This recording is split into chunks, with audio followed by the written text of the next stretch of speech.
Chapter 18. Birthday Surprises.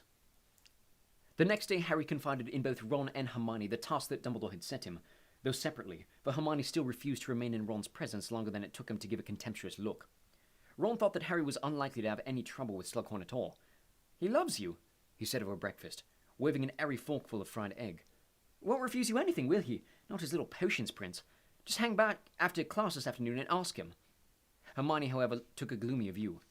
"He must be determined to hide what really happened if Dumbledore couldn't get it out of him," she said in a low voice, as they stood in the deserted, snowy courtyard at break. Horcruxes. Horcruxes? I've never even heard of them. You haven't? Harry was disappointed. He'd hoped that Hermione might have been able to give him a clue as to what Horcruxes were. They must be really advanced dark magic. Why would Voldemort have wanted to know about them? I think it's going to be difficult to get the information, Harry. You'll have to be very careful about how you approach Slughorn. Think out a strategy. Ron reckons I should just hang back after potions this afternoon. Oh, well, if Won thinks that, you better do it, she said, flaring up at once. After all, when has Won's judgment ever been faulty? Hermione, can't you— No! She said angrily, and stormed away, leaving Harry alone and ankle-deep in snow. Potions lessons were uncomfortable enough these days, seeing as Harry, Ron, and Hermione had to share a desk. Today, Hermione moved her cauldron around the table so that she was close to Ernie, and ignored both Harry and Ron. What have you done? Ron muttered to Harry, looking at Hermione's haughty profile. But before Harry could answer, Slughorn was calling for silence from the front of the room. Settle down, please. Quickly now. Lots of work to get through this afternoon. Gorpalot's third law. Who can tell me? But Miss Granger can, of course. Hermione recited at top speed. Gorpalot's third law states that the antidote for a blended poison will be equal to more than the sum of the antidotes for each of the separate components. Precisely, beamed Slughorn. 10 points for Gryffindor. Now, if we accept Gorpalot's third law is true— Harry was going to have to take Slughorn's word for it that Gorpalot's third law was true, because he had not understood any of it. Nobody apart from Hermione seemed to be following what Slughorn said next, either. Which means, of course, that assuming we've achieved correct identification of the potion's ingredients by Scarpin's Revispell, our primary aim is not the relatively simple one of selecting antidotes to those ingredients in and of themselves, but to find that added component that will, by an almost alchemical process, transform these disparate elements. Ron was sitting beside Harry with his mouth half open, dawdling absently on his new copy of Advanced Potion Making. Ron kept forgetting that he could no longer rely on Hermione to help him out of trouble when he failed to grasp what was going on. And so, finished Slughorn, I want each of you to come and take one of these files from my desk. You are to create an antidote for the poison within it before the end of the lesson. Good luck, and don't forget your protective gloves. Hermione had left her stool and was halfway towards Slughorn's desk before the rest of the class had realized it was time to move, and by the time Harry, Ron, and Ernie returned to the table, she had already tipped the contents of a file into a cauldron and was kindling a fire underneath it. It's a shame that the prince won't be able to help you much with this, Harry, she said brightly as she straightened up. You have to understand the principles involved this time. No shortcuts or cheats. Annoyed, Harry uncorked the poison he had taken from Slughorn's desk, which was a garish shade of pink, dipped it into his cauldron, and lit a fire underneath it. He did not have the faintest idea what he was supposed to do next. He glanced around at Ron, who was now standing there looking rather gormless, having copied everything Harry had done. You sure the prince hasn't got any tips? Ron muttered to Harry. Harry pulled out his trusty copy of Advanced Potion Making and turned to chapter on antidotes. There was Gorpalot's third law, stated word for word as Hermione had recited it, but not a single illuminating note in the prince's hand to explain what it meant. Apparently the prince, like Hermione, had no difficulty understanding it. Nothing, Harry said gloomily. Hermione was now waving her wand enthusiastically over her cauldron. Unfortunately, they could not copy the spell she was doing because she was now so good at non-verbal incantations that she did not need to say the words aloud.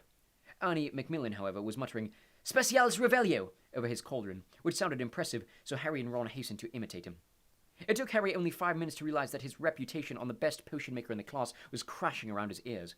Slughorn had peered hopefully into his cauldron on his fast circuit of the dungeon, preparing to exclaim in delight as he usually did, and instead had withdrawn his head hastily, coughing, as the smell of bad eggs overwhelmed him.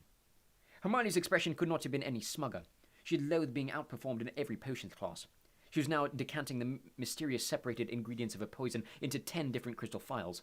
More to avoid watching this irritating sight than anything else, Harry bent over the Half-Blood Prince's book and turned a few pages with unnecessary force. And there it was, scrawled right across a long list of antidotes. Just shove a bezoar down their throats. Harry stared at these words for a moment. Hadn't he once long ago heard of bezoars? Hadn't Snape mentioned them in their first ever potions lesson? A stone taken from the stomach of a goat, which will protect from most poisons. It was not an answer to the Gorpalot problem, and had Snape still been their teacher, Harry would not have dared to do it. But this was a moment for desperate measures. He hastened toward the store cupboard and rummaged within it, pushing aside unicorn horns and tangles of dried herbs until he found at the very back a small cardboard box on which had been scribbled the word bezoars. He opened the box just as Slughorn called, 2 minutes left, everyone!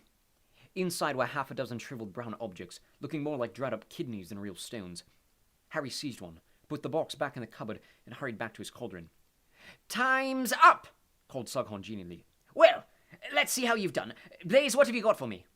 Slowly, Slughorn moved around the room, examining the various antidotes. Nobody had finished the task, although Hermione was trying to cram a few more ingredients into a bottle before Slughorn reached her. Ron had given up completely, and was merely trying to avoid breathing in the putrid fumes issuing from his cauldron.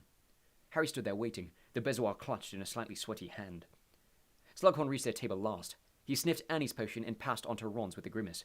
He did not linger over Ron's cauldron, but backed away swiftly, retching slightly. "And you, Harry," he said. "What have you got to show me?" Harry held out his hand, the bezoar sitting on his palm. Slughorn looked down at it for a full 10 seconds. Harry wondered for a moment whether he was going to shout at him. Then he threw back his head and roared with laughter. "You've got nerve, boy!" he boomed, taking the bezoar and holding it up so the class could see it. "You're like your mother. Well, I can't fault you. A bezoar would certainly act as an antidote to all these poisons." Hermione, who was sweaty-faced and had soot on her nose, looked livid. Her half-finished antidote, comprising 52 ingredients, including a chunk of her own hair, bubbled sluggishly behind Slughorn, who had eyes for nobody but Harry. "And you thought of a bezoar all by yourself, did you, Harry?" she asked through gritted teeth. "That's the individual spirit a real potion-maker needs," said Slughorn happily, before Harry could reply. "Just like his mother, she had the same intuitive grasp of potion-making. It's undoubtedly from Lily he gets it. Yes, Harry, yes, if you've got a bezoar to hand, of course that would do the trick. Although, as they don't work on everything and are pretty rare, it's still worth knowing how to mix antidotes." The only person in the room looking angrier than Hermione was Malfoy, who Harry was pleased to see had spilled something that looked like cat-sick all over himself. Before either of them could express the fury that Harry had come top of the class by not doing any work, however, the bell rang. "Time to pack up," said Slughorn, "and an extra 10 points to Gryffindor for sheer cheek." Still chuckling, he waddled back to his desk at the front of the dungeon. Harry dawdled behind, taking an inordinate amount of time to do up his bag. Neither Ron nor Hermione wished him luck as they left. Both looked rather annoyed. At last, Harry and Slughorn were the only two left in the room. "Come on now, Harry. You'll be late for your next lesson," said Slughorn affably, snapping the gold clasp shut on his dragon skin briefcase.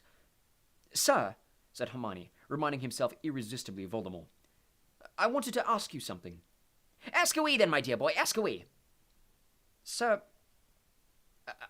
I wondered what you know about Horcruxes." Slughorn froze. His round face seemed to sink in upon itself. He licked his lips and said hoarsely, "What did you say?" "I asked whether you know anything about Horcruxes, sir. You see—" "Dumbledore put you up to this," whispered Slughorn. His voice had changed completely. It was not genial anymore, but shocked, terrified. He fumbled in his breast pocket and pulled out a handkerchief, mopping his sweating brow. "Dumbledore's shown you that memory. Well, hasn't he?" "Yes," said Harry, deciding on the spot that it was best not to lie.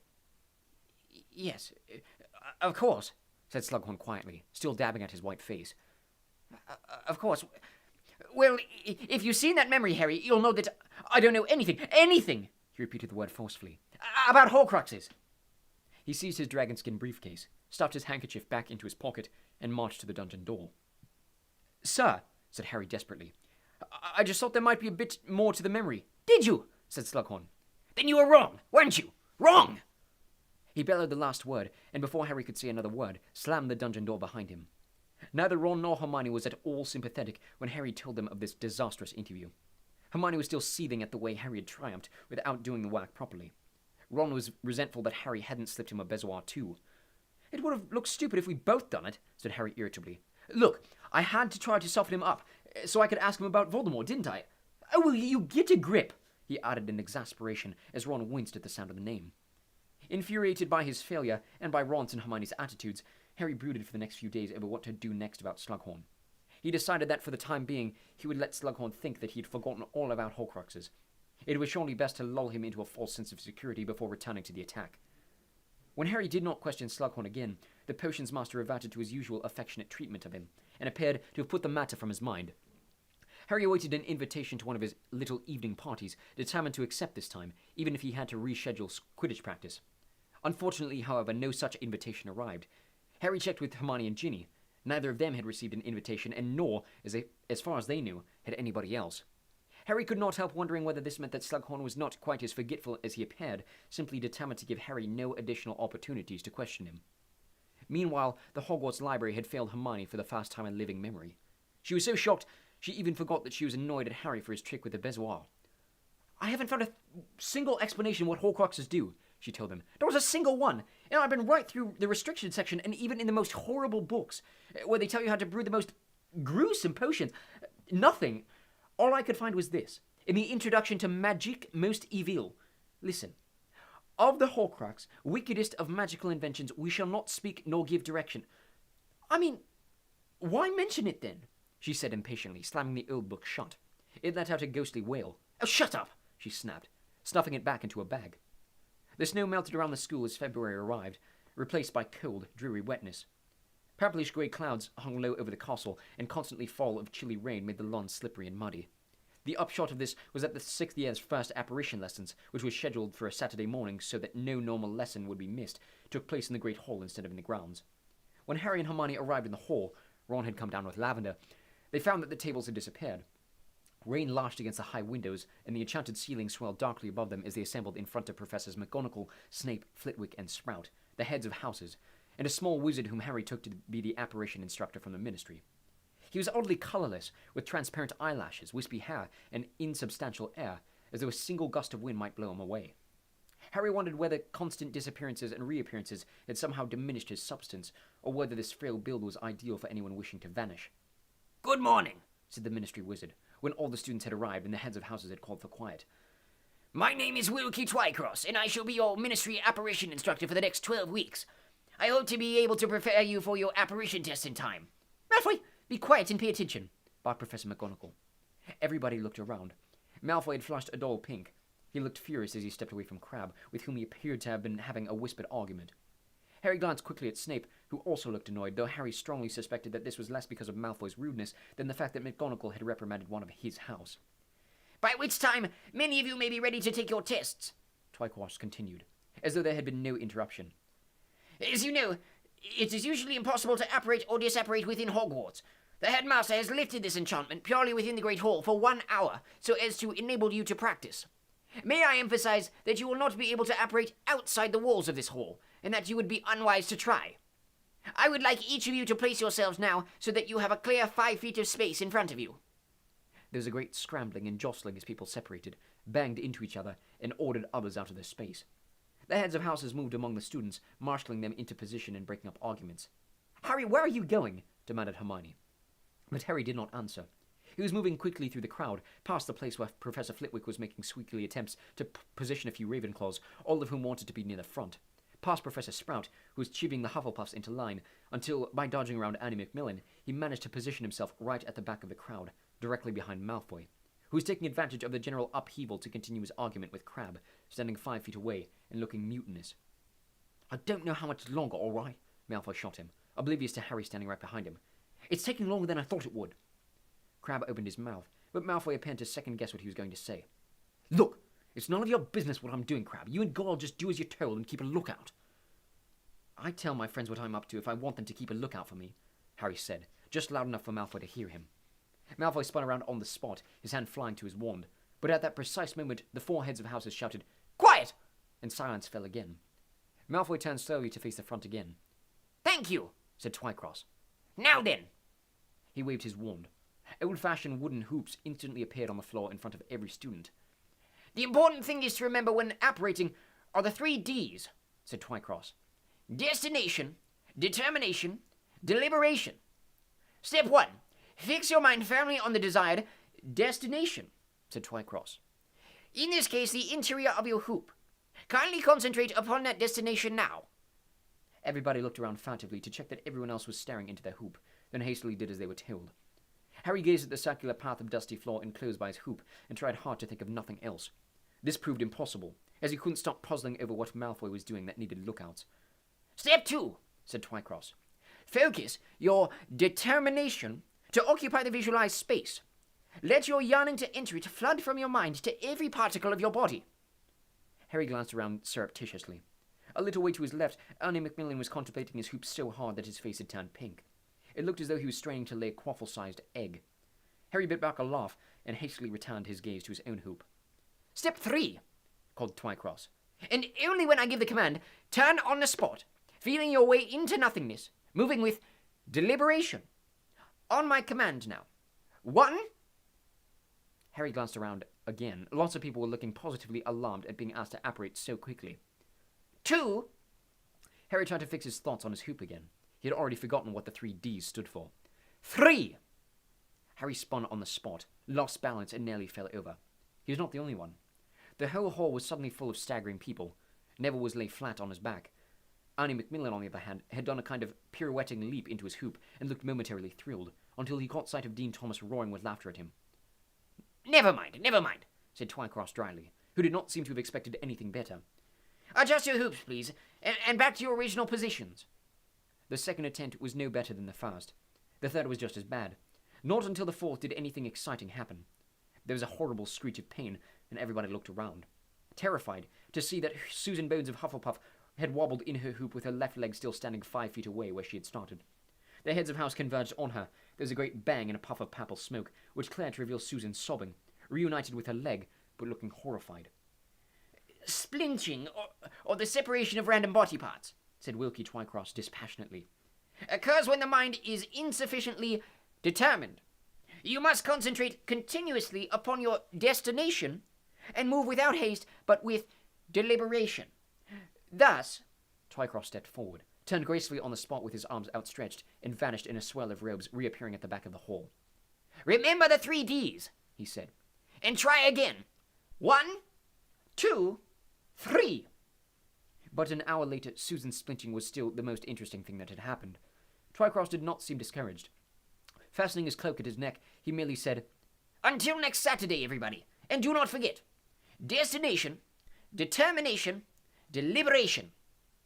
With that, he waved his wand, vanishing the hoops, and walked out of the hall accompanied by Professor McGonagall. Talk broke out at once as people began moving toward the entrance hall. "How did you do?" asked Ron, hurrying toward Harry. "I think I felt something the last time I tried, a kind of tingling in my feet."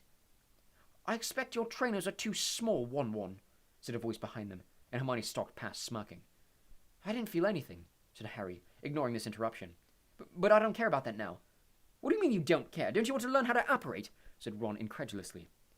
"I'm not fussed, really. I prefer flying," said Harry, glancing over his shoulder to see where Malfoy was, and speeding up as they came into the entrance hall. "Look, hurry up, will you? There's something I want to do." Perplexed, Ron followed Harry back to Gryffindor Tower at a run. They were temporarily detained by Peeves, who had jammed a door on the 4th floor shut and was refusing to let anyone pass until they set fire to their own pants. But Harry and Ron simply turned back and took one of their trusted shortcuts. Within 5 minutes, they were climbing through the portrait hole. "Are you going to tell me what we're doing, then?" asked Ron, panting slightly. "Up here," said Harry, and he crossed the common room and led the way through the door to the boys' staircase. The dormitory was, as Harry had hoped, empty. He flung open his trunk and began to rummage in it, while Ron watched impatiently. "Harry, Malfoy's using Crabbe and Goyle as lookouts. He was arguing with Crabbe just now. I want to know—" Aha! He had found it. A folded square of apparently blank parchment, with which he now smoothed it out and tapped with the tip of his wand. "I solemnly swear that I am up to no good. Or Malfoy is, anyway." At once the Marauder's map appeared on the parchment surface. Here was a detailed plan of every one of the castle's floors, and moving around it, the tiny labeled black dots that signified each of the castle's occupants. "Help me find Malfoy," said Harry urgently. He laid the map upon his bed, and he and Ron leaned over it, searching. "There," said Ron, after a minute or so. "He's in the Slytherin common room, look, with Parkinson and Zabini and Crabbe and Goyle." Harry looked down at the map, disappointed, but rallied almost at once. "Well, I'm keeping an eye on him from now on," he said firmly. "And the moment I see him lurking someone with Crabbe and Goyle, keeping watch outside, he'll be on with the old invisibility cloak and off to find out what he's—" He broke off as Neville entered the dormitory, bringing with him a strong smell of singed material, and began rummaging in his trunk for a fresh pair of pants. Despite his determination to catch Malfoy out, Harry had no luck at all over the next couple of weeks. Although he consulted the map as often as he could, sometimes making unnecessary visits to the bathroom between lessons to search it, he did not once see Malfoy anywhere suspicious. Admittedly, he spotted Crabbe and Goyle moving around the castle on their own more often than usual, sometimes remaining stationary in deserted corridors, but at these times, Malfoy was not only nowhere near them, but impossible to locate on the map at all. This was most mysterious. Harry toyed with the possibility that Malfoy was actually leaving the school grounds, but could not see how he could be doing it, given the very high-level security now operating within the castle. He could only suppose that he was missing Malfoy amongst the hundreds of tiny black dots upon the map. As for the fact that Malfoy, Crabbe, and Goyle appeared to be going their different ways when they were usually inseparable, these things happened as people got older. Ron and Hermione, Harry reflected sadly, were living proof. February moved toward March with no change in the weather, except that it became windy as well as wet. To general indignation, a sign went up on all common room notice boards that the next trip into Hogsmeade had been cancelled. Ron was furious. "It was on my birthday," he said. "I was looking forward to that." "Not a big surprise, though, is it?" said Harry. "Not after what happened to Katie." She had still not returned from St. Mungo's. What was more, further disappearances had been reported in the Daily Prophet, including several relatives of students at Hogwarts. "But now all I've got to look forward to is stupid apparition," said Ron grumpily. "Big birthday treat." 3 lessons on, apparition was proving as difficult as ever, though a few more people had managed to splinch themselves. Frustration was running high, and there was a certain amount of ill feeling toward Wilkie Twycross and his 3 Ds, which had inspired a number of nicknames for him, the politest of which were Dog Breath and Dunghead. "Happy birthday, Ron," said Harry, when they were woken on the 1st of March by Seamus and Dean leaving nosily for breakfast. "Have a present." He threw the package across onto Ron's bed, where it joined a small pile of them that must, Harry assumed, have been delivered by house elves in the night. "Cheers," said Ron drowsily. And as he ripped off the paper, Harry got out of bed, opened his own trunk, and began rummaging in it for the Marauder's map, which he hid after every use. He tapped out half the contents of his trunk before he found it hidden beneath the rolled-up socks in which he was still keeping his bottle of Lucky Potion, Felix Felicis. "Right," he murmured, taking it back to bed with him, tapping it quietly and murmuring, "I solemnly swear that I am up to no good," so that Neville, who was passing the foot of his bed at the time, would not hear. "Nice one, Harry," said Ron enthusiastically, waving the new pair of Quidditch keeper's gloves Harry had given him. "No problem," Harry said absent-mindedly, as he searched the Slytherin dormitory closely for Malfoy. "Hey, I don't think he's in his bed." Ron did not answer. He was too busy unwrapping presents, every now and then letting out an exclamation of pleasure. "Seriously good haul this year," he announced, holding up a heavy gold watch with odd symbols around the edge and tiny moving stars instead of hands. "See what Mom and Dad got me? Blimey, I think I'll come of age next year, too." "Cool," muttered Harry, sparing the watch a glance before peering more closely at the map. Where was Malfoy? He did not seem to be at the Slytherin table in the Great Hall eating breakfast. He was nowhere near Snape, who was sitting in his study. He wasn't in any of the bathrooms or in the hospital wing. "Want one?" said Ron thickly, holding out a box of chocolate cauldrons. "No thanks," said Harry, looking up. "Malfoy's gone again." "Can't have done," said Ron, stuffing a second cauldron into his mouth as he slid out of bed to get dressed. "Come on, if you don't hurry up, you'll have to apparate on an empty stomach. Might make it easier, I suppose." Ron looked thoughtfully at the box of chocolate cauldrons, then shrugged and helped himself to a third. Harry tapped the map with his wand, muttered, "Mischief managed," though it hadn't been, and got dressed, thinking hard. There had to be an explanation for Malfoy's periodic disappearances, but he simply could not think what it could be. The best way of finding out would be to tail him, but even with the invisibility cloak, this was an impractical idea. Harry had lessons, Quidditch practice, homework, and apparition. He could not follow Malfoy around school all day with his absence being remarked upon. "Ready?" he said to Ron. He was halfway to the dormitory door when he realized that Ron had not moved, but was leaning on his bedpost, staring out of the rain-washed window with a strangely unfocused look on the face. "Ron, breakfast." "I'm not hungry." Harry stared at him. I thought you just said..." "Well, all right, I'll come down with you," sighed Ron. "But I don't want to eat." Harry scrutinized him suspiciously. "You've just eaten half a box of chocolate cauldrons, haven't you?" "It's not that," Ron sighed again. You wouldn't understand." "Fair enough," said Harry, albeit puzzled, as he turned to open the door. "Harry!" said Ron suddenly. "What?" "Harry, I can't stand it." "You can't stand what?" asked Harry, now starting to feel definitely alarmed. Ron was rather pale and looked as though he was about to be sick. "I can't stop thinking about her," said Ron hoarsely. Harry gaped at him. He had not expected this and was not sure he wanted to hear it. Friends they might be, but if Ron started calling Lavender Lav, he would have to put his foot down. "Why does that stop you having breakfast?" Harry asked, trying to inject a note of common sense into the proceedings. "I don't think she knows I exist," said Ron with a desperate gesture. "She definitely knows you exist," said Harry, bewildered. "She keeps snogging you, doesn't she?" Ron blinked. "Who are you talking about?" "Who are you talking about?" said Harry, with an increasing sense that all reason had dropped out of the conversation. "Romilda Vane," said Ron softly, and his whole face seemed to illuminate as he said it, as though hit by a ray of purest sunlight. They stared at each other for almost a whole minute before Harry said, "This is a joke, right? You're joking." I think... "Harry, I think I love her," said Ron in a strangled voice. "Okay," said Harry, walking up to Ron to get a better look at the glazed eyes and the pallid expression. "Okay, say that again with a straight face." "I love her," repeated Ron breathlessly. "Have you seen her hair? It's all black and shiny and silky. And her eyes, her big, dark eyes, and her..." "This is really funny and everything," said Harry impatiently. "But joke's over, all right? Drop it." He turned to leave. He got in 2 steps toward the door when a crashing blow hit him on the right ear. Staggering, he looked around. Ron's fist was drawn right back. His face was contorted with rage. He was about to strike again. Harry reacted instinctively. His wand was out of his pocket, and the incantation sprang to mind without conscious thought. "Lever corpus!" Ron yelled as his heel was wrenched upward once more. He dangled helplessly upside down, his robes hanging off him. "What was that for?" Harry bellowed. "You insulted her, Harry! You said it was a joke!" shouted Ron, who was slowly turning purple in the face as all the blood rushed to his head. "This is insane," said Harry. "What's gotten into..."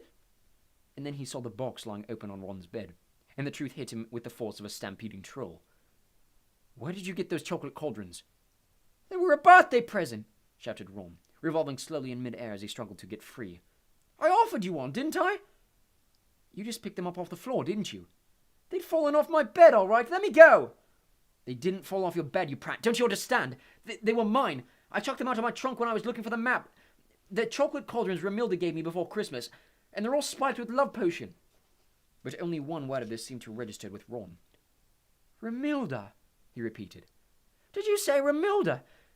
Harry, do you know her? Can you introduce me?"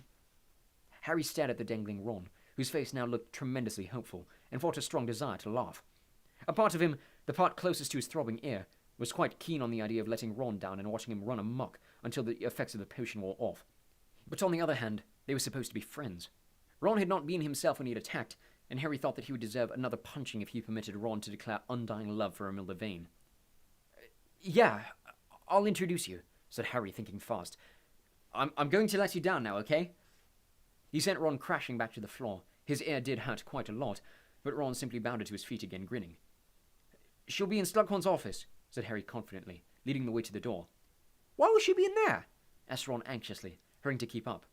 "Oh, she has extra potions lessons with him," said Harry, intervening wildly. "Maybe I can ask if I can have them with her," said Ron eagerly. "Great idea," said Harry. Lavender was waiting beside the portrait hole, a complication Harry had not seen. "You're late, Won-Won," she pouted. "I've got you a birthday." "Leave me alone," said Ron impatiently. "Harry's going to introduce me to Romilda Vane." And without another word to her, he pushed his way out of the portrait hole. Harry tried to make an apologetic face to Lavender, but it might have turned out simply amused, because she looked more offended than ever as the fat lady swung shut behind him. Harry had been slightly worried that Slughorn might be at breakfast, but he answered his office door at the first knock, wearing a green velvet dressing gown and matching nightcap, and looking rather bleary-eyed. "Harry," he mumbled, "this is very early for a call. I generally sleep late on a Saturday." "Professor, I'm really sorry to disturb you," said Harry as quietly as possible, while Ron stood on tiptoe attempting to see past Slughorn into his room. "But my friend Ron swallowed a love potion by mistake. You couldn't make him an antidote, could you? I'd take him to Madame Pomfrey, but we're not supposed to have anything from Weasley's Wizard Wheezes and, awkward questions." "I'd have thought you could have whipped him up a remedy, Harry, an expert potioneer like you," asked Slughorn.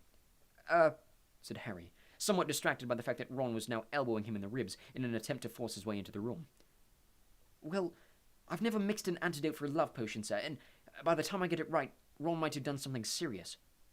Helpfully, Ron chose this moment to moan, "I can't see her, Harry. Is he hiding her?" "Was this potion within date?" asked Slughorn, now eyeing Ron with professional interest. "They can strengthen you, the longer they're kept." "That would explain a lot," punted Harry, now positively wrestling with Ron to keep him from knocking Slughorn over. "It's his birthday, Professor," he added imploringly. "Oh, all right, come in then, come in," said Slughorn, relenting. "I've got the necessary here in my bag. It's not a difficult antidote." Ron burst through the door into Slughorn's overheated, overcrowded study, tripped over a tasseled footstool, regained his balance by seizing Harry around the neck, and muttered, "She didn't see that, did she?" "She's not here yet," said Harry, watching Slughorn opening his potion kit and adding a few pinches of this and that to a small crystal bottle. "That's good," said Ron fervently. "How do I look?" "Very handsome," said Slughorn smoothly, handing Ron a glass of clear liquid. "Now drink that up. It's a tonic for the nerves. Keep you calm when she arrives, you know."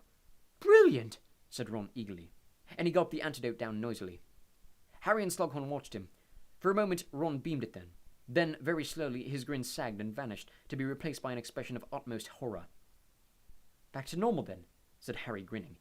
Slughorn chuckled. "Thanks a lot, Professor." "Don't mention it, my boy, don't mention it," said Slughorn, as Ron collapsed into a nearby armchair, looking devastated. "Pick me up, that's what he needs," Slughorn continued, now bustling over to a table loaded with drinks. "I've got butterbeer, I've got wine, I've got one last bottle of this oak-matured mead. I meant to give that to Dumbledore for Christmas. Oh well," he shrugged. "He can't miss what he's never had. Why don't we open it now and celebrate Mr. Weasley's birthday? Nothing like a fine spirit to chase away the pangs of disappointed love." He chortled again, and Harry joined in.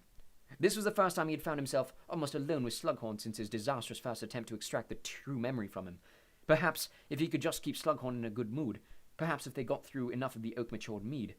"There you are, then," said Slughorn, handing Harry and Ron a glass of mead each before raising his own. "Well, a very happy birthday, Ralph." "Ron," whispered Harry. But Ron, who did not appear to be listening to the toast, had already thrown the mead into his mouth and swallowed it. There was 1 second, hardly more than a heartbeat, in which Harry knew there was something terribly wrong, and Slughorn, it seemed, did not. "And may you have many more, Ron!" Ron had dropped his glass. He half rose from his chair and then crumpled, his extremities jerking uncontrollably. Foam was dribbling from his mouth, and his eyes were bulging from their sockets. "Professor!" Harry bellowed. "Do something!" But Slughorn seemed paralyzed by shock. Ron twitched and choked. His skin was turning blue. "What? But..." spluttered Slughorn. Harry leapt over a low table and sprinted towards Slughorn's open potion kit, pulling out jars and pouches, while the terrible sound of Ron's gargling breath filled the room. Then he found it. The shriveled kidney-like stone Slughorn had taken from him in potions. He hurtled back to Ron's side, wrenched open his jaw, and thrust the bezoar into his mouth. Ron gave a great shudder, a rattling gasp, and his body became limp and still.